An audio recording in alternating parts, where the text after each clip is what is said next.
जालिंदर जी, जी। जय भीमा शंकर से।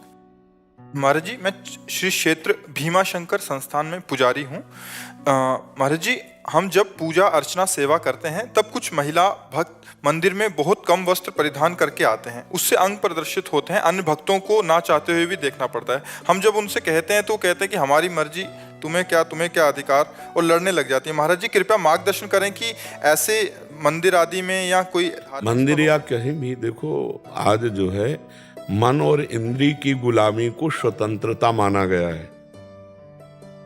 अध्यात्म के शब्दों में यदि समझेंगे आप, मन और इंद्री की गुलामी को स्वतंत्रता माना गया है।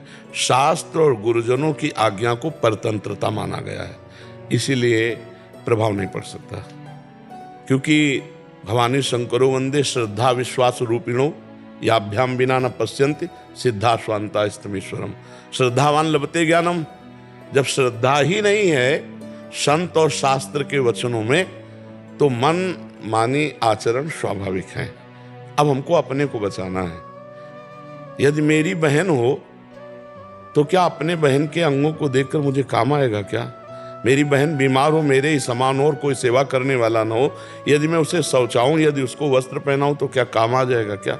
तो मैं अपनी दृष्टि को पावन करूं। अब समाज को पावन करने की सामर्थ्य भगवान में है, या भगवान जिन संतों की वाणी से करवा दें तो है, नहीं तो असंभव सा है, क्योंकि मनमानी आचरणों का बड़ा मनोरंजन चल रहा है।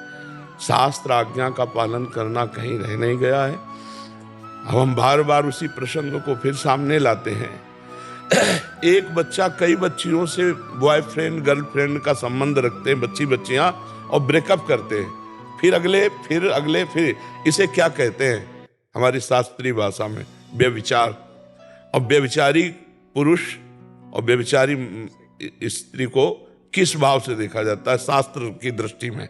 तो संयम तो खो चुके, संयम खो चुके, पवित्रता खो चुके।